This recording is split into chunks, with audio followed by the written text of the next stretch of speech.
Now I'm going to show you how to navigate the Alibaba interface so you can source products internationally. Alright, so let's take a look at Alibaba.com. Now Alibaba is the world's largest sourcing site, and it's absolutely massive. They've got a huge database. You can find just about anything through Alibaba. Now it's been around for a long time, and it's mostly been based in the Asian market. So if you're looking for manufacturing in the Asian market, let's face it, that's where most of the manufacturing happens. But that being said, you can really find products from all around the world there, and I think that more and more products are being added all the time. Brazil, Africa, the Middle East, Europe, USA, they are being added. Although I find that for sourcing in the States, it's still better to use the Google method, but that may change. And if you've been around Alibaba before, you'll notice how much their interface has changed over the last couple of years. And they've really added a lot of features, and they've made it easier to refine your searches. Plus, they have a lot of add-on stuff, like they do sourcing services, escrow services, financial services, inspection services, those types of things. They're trying to make a complete customer experience, and they've really come a long way. So if you're watching this video, 6 months or a year after I make it, the interface may have changed a bit, but I'm going to show you basically the main search functions and how I like to use it so you can get up and running if you plan or you're interested in sourcing your products internationally. And one more thing I just want to add about sourcing products overseas. A lot of people get really stressed out and really concerned that they won't be able to find their product overseas, or dealing with language barriers and things like that. Alibaba.com has done a fantastic job of refining that interface, as I mentioned, and it's not as difficult as you might think. In fact, some people would say it's not difficult at all.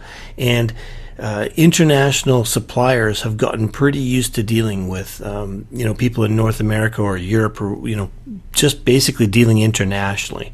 So I don't want you to worry, I don't want you to get stressed. Let's go through this video together, and by the time we're done, I think that you're going to see how easy it is to source your products internationally. Alright, so just one thing I want to mention before we actually dive in and start actually looking at suppliers. You need to do your own due diligence.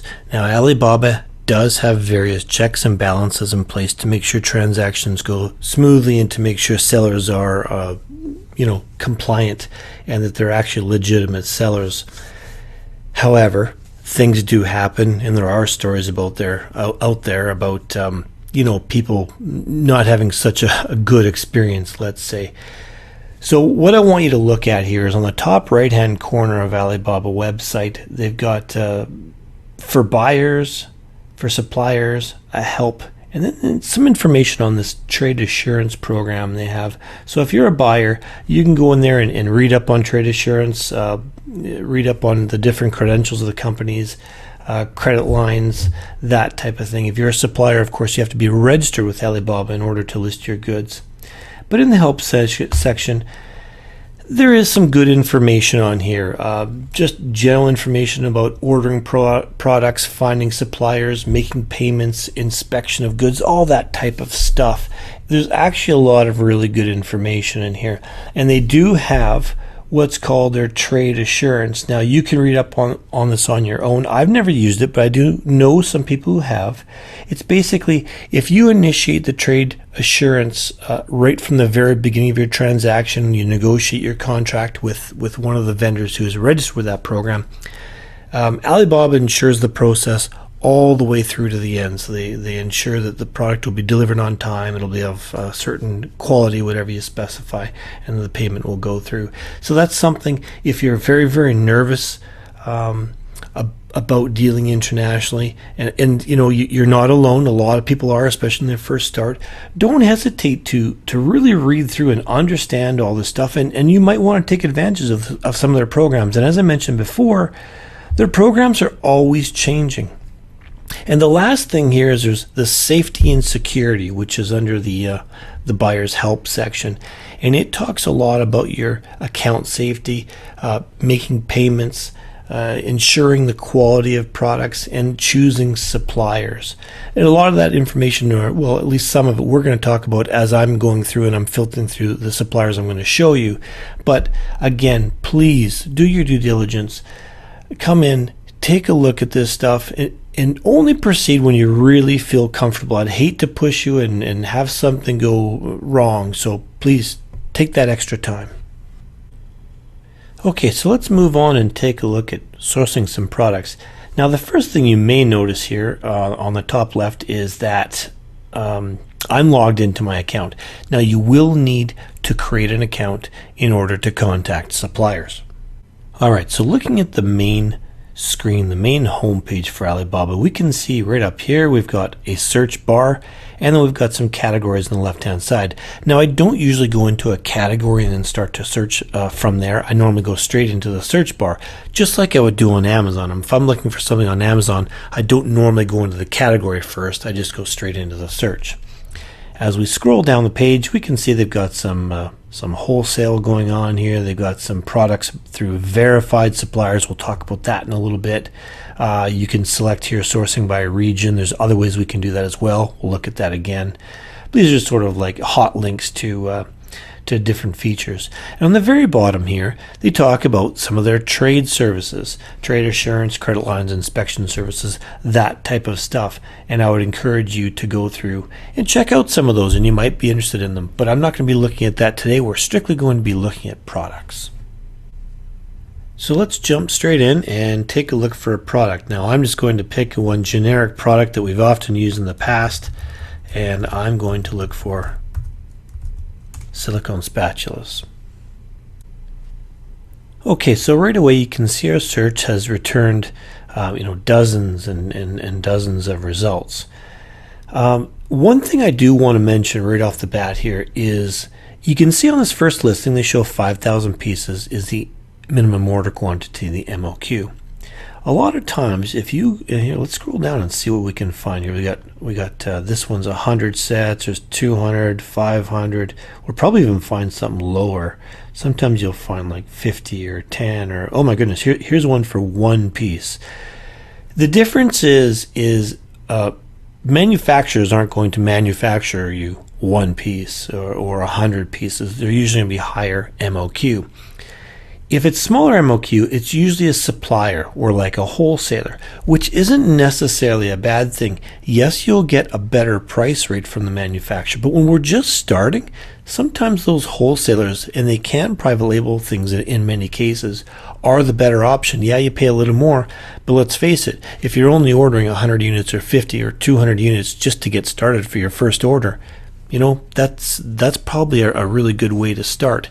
And then what happens is over time, as you start to ramp up your sales, you can start to look for other suppliers for that exact same product or source out the actual manufacturer for that exact product.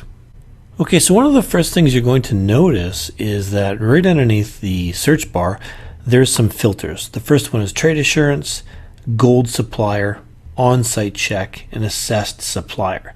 Now, to find out a little bit what those are about, we can head back to Alibaba's homepage, head down and get a little bit of information on each one of these badges.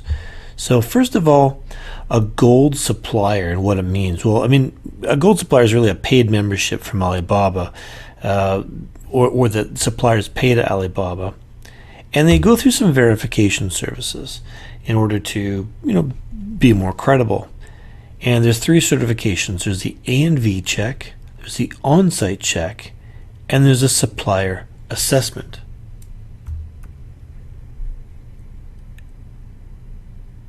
So basically what these features are, the A&V is an authentication and verification inspection, and it's done by a third party, and it's required for all global gold sellers. Then there's the on-site check, which is a little bit more comprehensive, and it's Alibaba personnel and a third party go out and verify these companies. And the third is a supplier assessment, and that is strictly a third company, and there's a whole bunch of different verifications they do on different sellers or on the seller that's applying.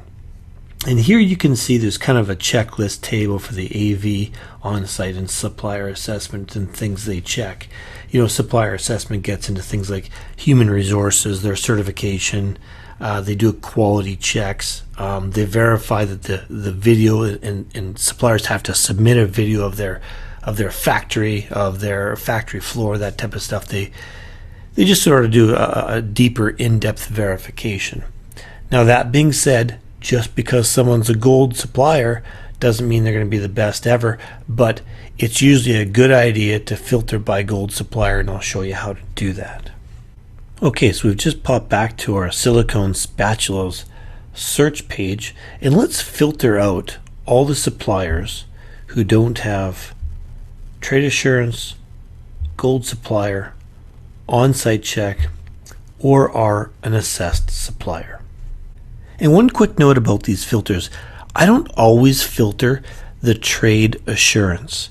And the reason why is I have not used that particular service. I do know people that have, and it worked well for them. But I've established quite a few relationships with different suppliers, so I don't always feel I need to use it.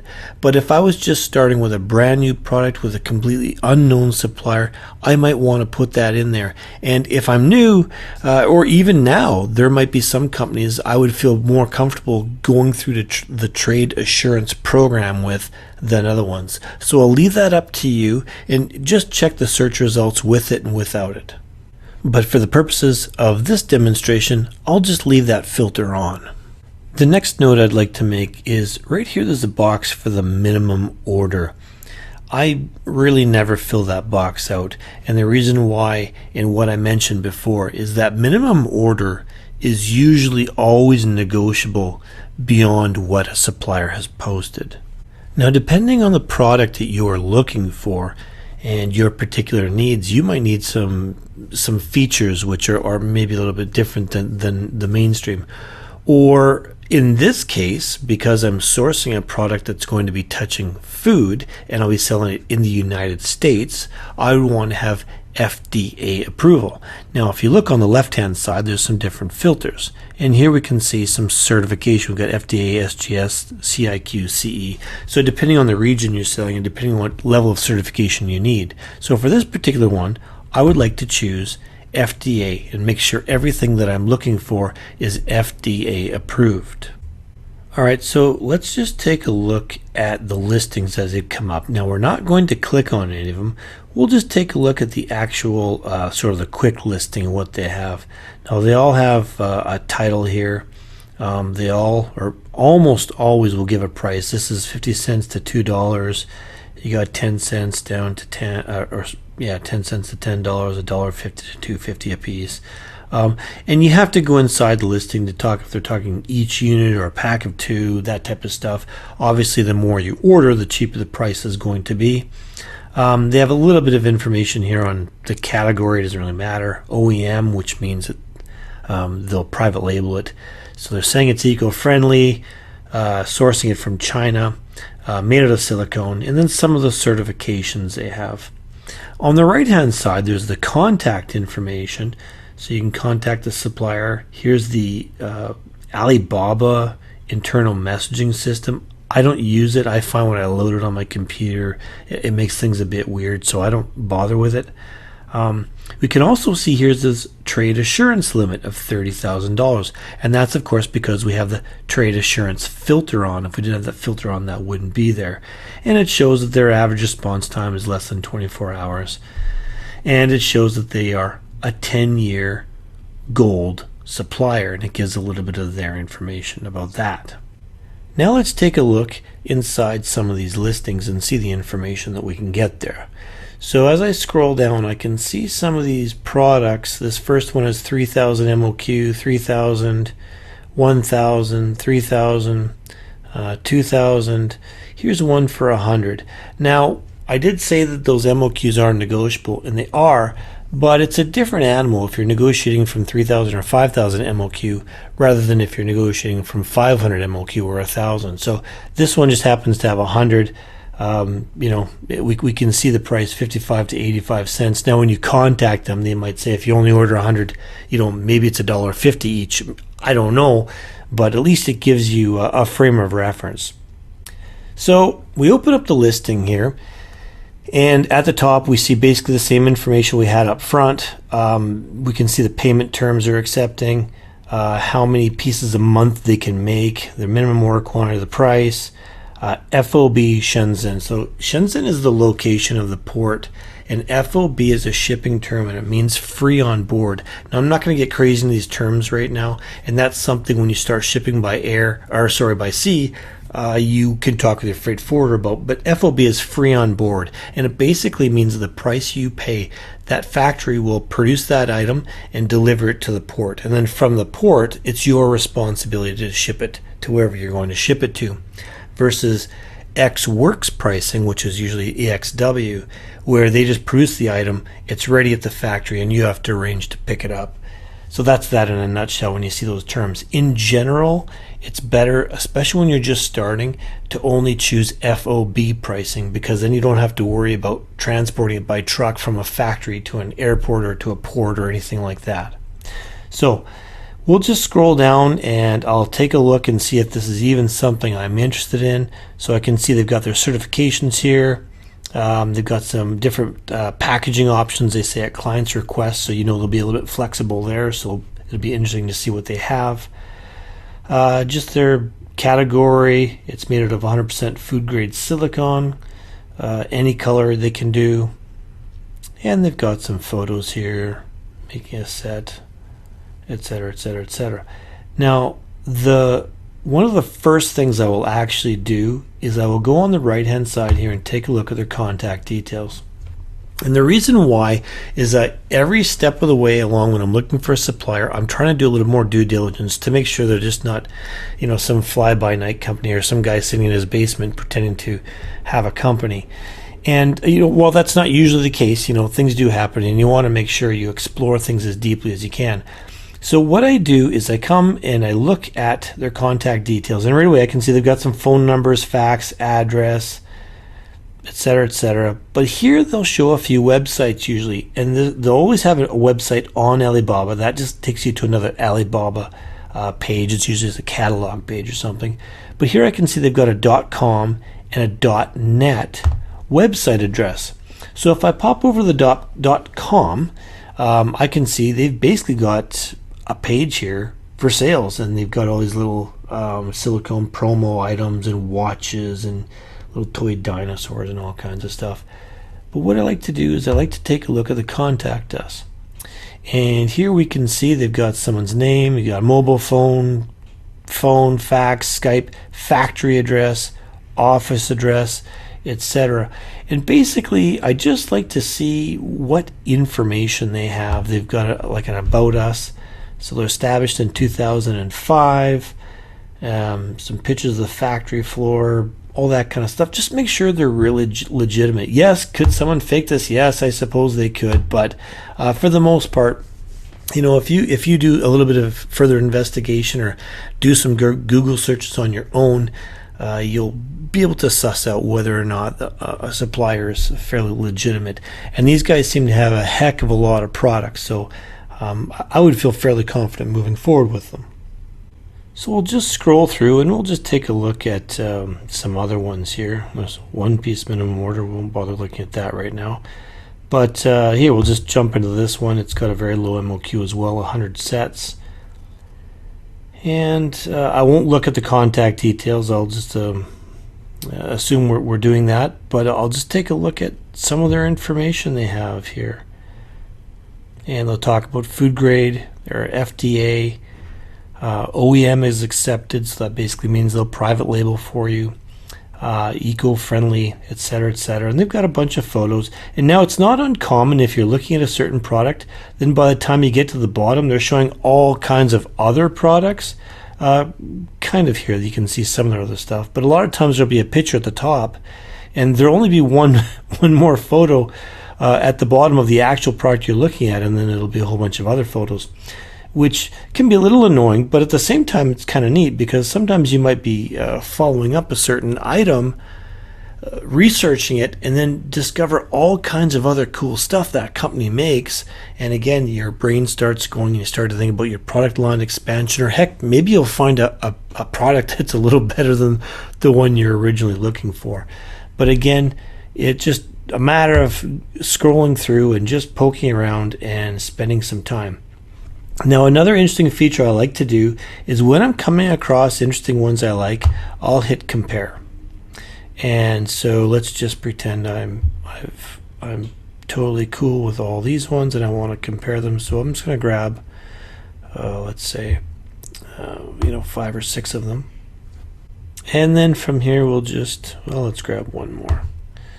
And then you just hit the compare button and it'll bring all these listings you've chosen up side by side, so you can just sort of evaluate them against each other and then go through, and you might want to eliminate some, and that's fine. And I find that's a handy little tool for taking a look at a handful at a time of products you've been scrolling through, because it's hard to remember which ones you looked at, especially when there's pages and pages of products. Now from here, where we've got these products side by side in comparison, you can actually contact them right through the interface here. So if you select one, you can just hit a contact supplier and it'll bring up an email form. Now you have to be signed in to do that. And I talk a little bit about contacting suppliers in a following lesson and how to do that. You can also do something here where you do a select all and then you do a mass mail out to them. I usually don't do that because I don't want, first of all, I don't get a very good response to sort of a form letter that's obviously been sent out to everyone. Second of all, I'll usually have fairly specific questions for each individual manufacturer or supplier. So I find that in general they're a little bit quicker to get back to me when I send them an individual email versus just sort of a batch email out to everyone at the same time. Okay, so one more thing to note here. After you start contacting suppliers, and in the following lessons, we're going to talk a little bit about contacting suppliers, how to negotiate some good terms, following up with them, choosing your best product options, those types of things. But once you start making contact with them through Alibaba, you're going to want to come here to My Alibaba and to your message center and check on your emails. So you probably want to check on them every day. I know you're very eager to get started, and you will be, but just don't let them sit for too long, more than 2 or 3 days if you can help it. But if you can respond to them same day and just be very professional and courteous, you'll find things go a lot smoother.